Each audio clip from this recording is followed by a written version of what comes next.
Escrow Out Loud is a weekly podcast about San Francisco real estate from the Jackson Fuller team, San Francisco realtors since 2002.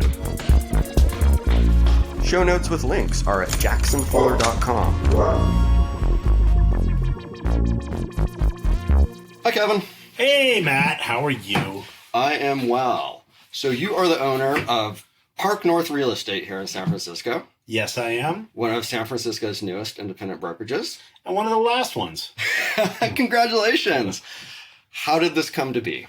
So I don't want to say I'm hard to work with, but I'll say that. But you know me. I was with two of San Francisco's largest brokerages for a long time. You know, very good, top-notch brokerages. And you were with another one for a couple weeks. And I'll talk about that. So it was kind of a courting process that a friend of mine who was part of a brokerage that's no longer around, Climb Real Estate, they had asked me to be their new development director. And I said, you know what? I love new development. It's one of the things I'm very interested in. I've represented a lot of sellers of new developments. They were representing more buyers. I said, this might be a good match. I went to them for a month. They're an excellent company. They're no longer around, but they were an excellent company. It just wasn't a good fit for me because I'm a little more old school. I'm 47. I guess I was maybe around 40 at the time, but I'm kind of an old soul, so... Kind of. That's an understatement. You know, so I transport me back to the 1950s and I'm handing out pens in churches to get real estate business, and that probably fits me better than the new age. But, you know, we roll with it. We roll with the times we're in. So I was there for a month, and Eugene Pack, who's a good friend of mine... Also a fellow past president. Another past president. I was saying, you know, I wish they did this. I wish they did that. He said, you came from IBM. This is a startup. You need to realize that. And I said, well, if I'm going to work for a startup, I might as well work for my own. And that's how it came to be. I got the Barnum and Butterfield's logo and created business cards and a sign that said Kevin Birmingham, realtor. That was it. Went out on my own, said this is not going to go well.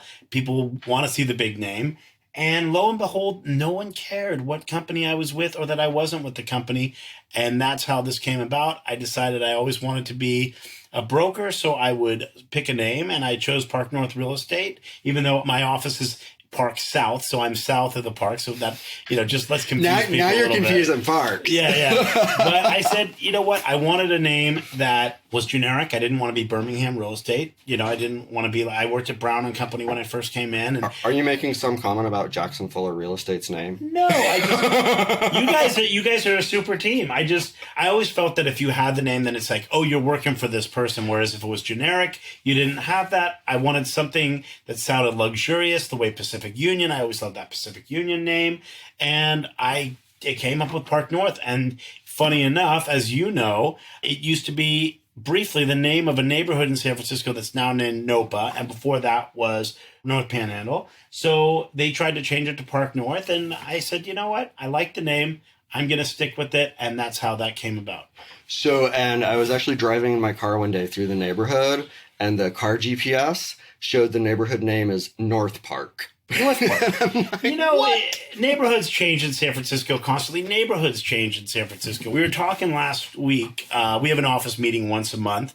As you know, there's been a lot of consolidation in the real estate industry where a lot of big companies, a lot of money being spent. People say when they're going to come to Park North, what do you offer? And my answer always is, I have free coffee and donuts once a month. So at our office meeting, we talked about a lot of this consolidation and a lot of other items.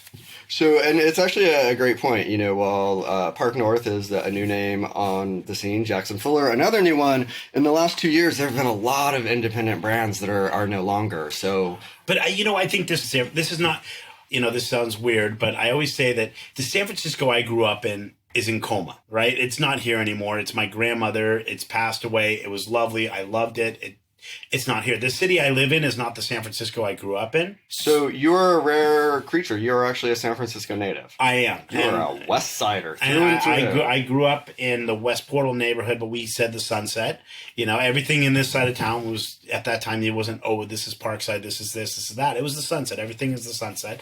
So I grew up in the Sunset, and it was a very quaint neighborhood. when I grew up, there were gas stations everywhere that have now become apartment buildings. There were little butcher shops and grocery shops that have been gone for decades at this point. So, it's a lot different than what I grew up in. And at that point, the big company was Sapinard, which sold out to Coldwell Banker. Pacific Union was big. Hill and Company. These were the big companies of the, north side of town. They have all gone away. So people said no big brokerage is really going to be able to take hold in San Francisco because we're unique. We're different. We're San Francisco. But that San Francisco's gone, right? We're much more into going to a Panera Bread to get a sandwich now than we used to be. It used to be, let me go to my little Italian bakery or my little, Armenian deli, these kind of places. You don't see as many of them anymore. So my neighborhood, like where I'm at, we've got, the neighborhood corner shop, sandwiches, little corner store. I love it, right? It's kind of like a heart of the neighborhood. I see people all the time, run into them, and I miss moments like that. Yeah. To your point, because yes, like we've all, ordered our food to go on our app, and we walk in with our headset in one ear and grab the bag and walk out, right? Yeah. It's change, and change, it can be hard for people. But I read an article recently that Chinese restaurants are closing down all over the country. And this should be looked at as a success story. Why? Because the people that ran these Chinese restaurants, their kids are now doctors, lawyers, business professionals. They're not taking over their family's business. So what happens? The business closes down. Luca Ravioli's closed down last year. That was a huge story.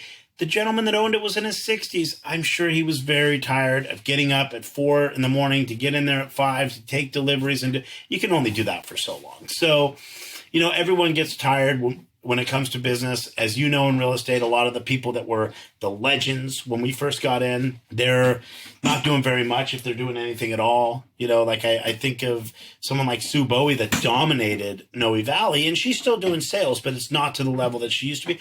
Why would she? She made her money. That's fine with me. I want to be at that point too, where I can say I'm doing an open house here and there, but I'm spending half my time, traveling. I'm really good friends with Benny Yee. I don't know if you know Benny Yee. He's known as Uncle Benny around here. He's like your mentor.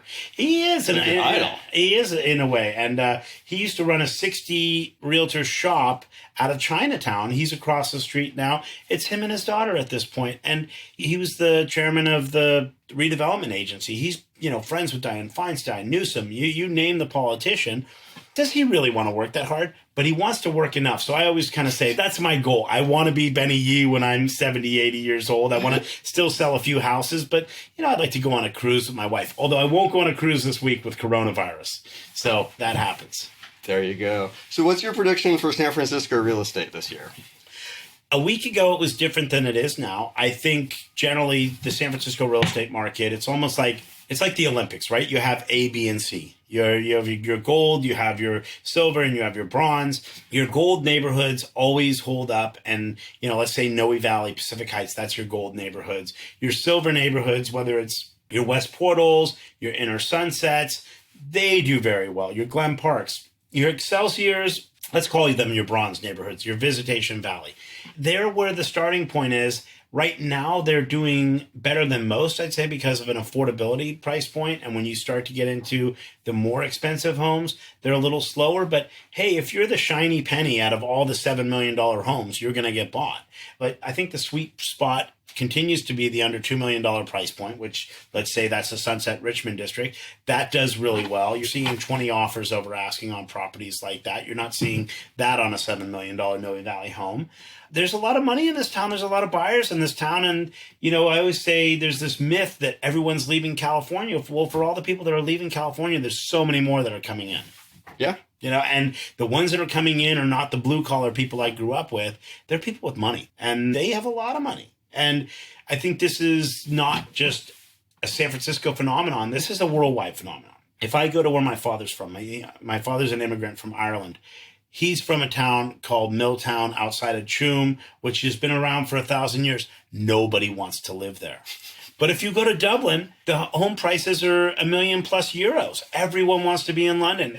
Everyone wonders when there was the Scottish referendum a few years back, why the Scottish wanted to leave. And the reason is they call London the big suck. It sucks all the energy out of the room. Everything goes to London, just like Dublin does to Ireland, just like San Francisco does. Everyone wants to be in San Francisco. I'm sorry, Omaha, Nebraska. Nobody wants to be there. The network is not there. The money's not there. And we're going to continue to be a successful real estate market, even if we have a downturn, which we wonder, is this coronavirus kind of prompting that a little early? Maybe it's good. Maybe it's knocking the wind out of a overly inflated market to get us to kind of calm down a little bit. Not so much a 08, 09 drop, but more like a dot-com bubble. I don't know. So yeah, I mean the 08, 09 drop, it was just, there was the market one day and then there was the market the day after. It was what, Bear Stearns? Yeah, and then Lehman Brothers, yeah. I mean. And that was it. No one was interested in real estate the day after that. No. And you know what, one of my favorite statistics from that time is in 09, it was Lehman Brothers collapsed in September of 09, correct? 08. Those years, they were It's a blur. They were a dirty blur, right? December of 2008 was this interesting statistic. Not one Rolls Royce had sold in North America. Now, there's not a lot of Rolls Royces. I don't see a lot of them driving around, but it was the first time in history that not one Rolls Royce was sold in North America. That is huge. I didn't have a paycheck for 6 to 8 months. No one was interested in real estate. No one was interested in the stock market. No one was interested in luxury goods. The country club outside of Detroit was going under. This is Henry Ford's country club. They always had the Ford executives going there, the Chevy executives going there. And next thing you know, those memberships are not getting paid for, and those executives are going out of business and losing their jobs. I mean, it was a terrible time. So hard times in Grosse Pointe. Yeah, hard times in Grosse Pointe. But I don't see that. What you may see is some of the stupid purchases. And what I mean is if the comps are saying something's worth $1.4 million and you're saying I'm paying $1.6 million because I have to have it, maybe that doesn't happen. And maybe you see more reasonable prices. We just sold a house that I sold to a client in 2014 for $1.05 million. We just got $1.75 million for this property, listed it at $1.4 million. Great property. Now, we had an agent come in and said, in this market, you're going to get 40% over asking. 40% over asking is $2.05 million. That did not happen. Maybe in a different market, it would have. But I think we're in a better market this spring than we were in the fall, although this week could be a changer. So we'll see how that spills out of the next couple of weeks because so many people, their down payments coming out of the stock market, and over 4,000 point loss in the stock market this week is pretty substantial. Right. But also the flip side of that is it seems like every time the stock market takes a big whack, people look to real estate as being a more secure investment. So if they still have the liquidity and they've got the funds, all of a sudden real estate looks a little less dangerous than volatile stocks. It always is. Even in the stock market, you have to look long-term. If you're looking San Francisco long-term. So my parents bought their first house in 1973 for $26,000. My grandmother told my mother she was an idiot for making this purchase. Homes in the Sunset are $20,000. Why are you paying $23,000, $26,000? It was $26,000. Look at how your parents overpaid. They sold it in 1980 or 79 rather for $110,000. I said, why did you sell? We had a $150 mortgage. That's a lot of money. That property today, it was a small house, but it's, probably $1.6 million a home. Yeah. Right? So are we going to see these kind of jumps? No, we're never going to see the kind of jumps you saw in the 70s. That was a quadruple run up. But what we did see is we saw a triple run up in the 80s and a double run up in the 90s. And to 2000 to 2011 was kind of like the lost decade because all that money that you ran up from 2002 to 2007 got evaporated. But it all doubled back over the last 10 years. I mean, you see anyone that bought in 2011, you're like, oh, you bought at the perfect time. There was no better time to buy. And even if the market goes down, the only people that really are going to get hurt are those that bought right at the end, and all they were buying really was the froth at the end of the market. This is one of those kind of hindsight is 2020 things, because if you go back to 2011, we were actually doing business at that time. Getting people to do deals was still a challenge, because buyers weren't convinced that the worst was behind them and thought that there was still better days ahead. And this is before we even get into short sales and all of that craziness. But it's interesting, like when there is the downturn in price, those buyers often get super pessimistic and are like, it's going to get even worse. So now's not quite the time to buy. And watching people chase that market is just so frustrating. Well, I think the thing is, and any financial professional will tell you, Don't try to buy at the bottom of the market. Don't try to sell at the height of the market. You're never going to time it right. Real estate is seasonal. The fall is always the best time to buy if you're a buyer. There's never as much inventory out, but you're going to get a better deal than in the spring, because the spring is when people are out there buying. People get engaged at Christmas. They get money from their parents, whatever the case may be. They get their Christmas bonuses and they want to buy real estate and they're out there. Well, the fall of 2011 was that last slow part. And by 2012, we saw that price jump happen. It was like, I remember this. I mean, January 1st, 2012 came and it was like a different psychology. I mean, everyone just woke up, the phone was ringing, like, let's do this.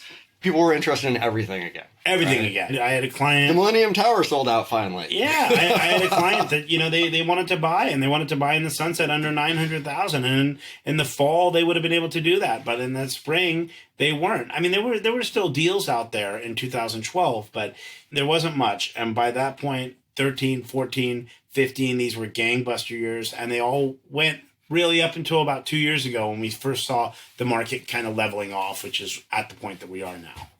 So when I think of like a San Franciscan, I think of like you're San Francisco through and through. 100%. You say that, but my wife would argue differently. Right. And then there are people on the north end that might say some other things too. So I grew up in San Francisco. I went to the parochial Catholic schools here, and drank in the parks with the hoodlum kids and did all these things that I think are so San Francisco. And my wife says, you and your friends are not San Franciscans. You think you're San Franciscans. You're the janitors of San Francisco. You're the ones that clean up. The guys that are like leaving the big mess at the 420 parade, the transvestite with the Alf shirt on Polk Street. That's the San Franciscan. You are not. You need to kind of realize that. And it's like, hey, you know what? San Francisco's always been a weird, interesting city. I think that's what makes it so that the drive of technology, the drive of everything comes out of the city, because people can be whatever the heck they want. And San Francisco is not about the people that are from here. It's the people that come here to be something completely different. And I applaud that. So final question for you. You just said, you can be anything you want here, and you chose to be a real estate broker. Why? Because I was interested in finance, and I didn't want to live in New York. And if I went and worked in the stock market, I would have had to get up at 2 a.m. And, there's a reason I didn't go to construction. I didn't want to wake up that early. I get in pretty early for a realtor. I get in at 9 a.m, and most realtors aren't getting out of bed at that point. I'm sure you are, Matt. Look how fit you are. You're at the gym. But children, Children have to go to school. Yeah. But, for the most part, I'm up early. And I'm glad, because the Pacific Coast Stock Exchange, that's gone, those kind of things. I don't know. I mean, I would have liked the stock industry, but I like real estate a lot more. I like the one-on-one with individuals and, helping people build wealth. And that's what real estate ultimately does. Why would you pay all your money for something that's going to be, you're going to pay $2,000 or more to own it than you would to rent it? Because if your mortgage payment, 30% of that is equity back in, so that's an automatic savings account. Your down payment is just moving one asset to another, so you're believing that you're going to get an asset that goes up. So to be able to help someone build wealth, that's a wonderful thing. I wish we could build more housing so more people could live here, but there's a lot of constraints besides just the lack of land that make real estate very expensive in the state of California, and I don't see that changing for the next 50 years. I'll be in Colma with my grandmother at that point. And on that cheery note, folks, Kevin Birmingham, Thank you, everyone. Escrow Out Loud is a weekly podcast about San Francisco real estate from the Jackson Fuller team, San Francisco Realtors since 2002. Show notes with links are at jacksonfuller.com.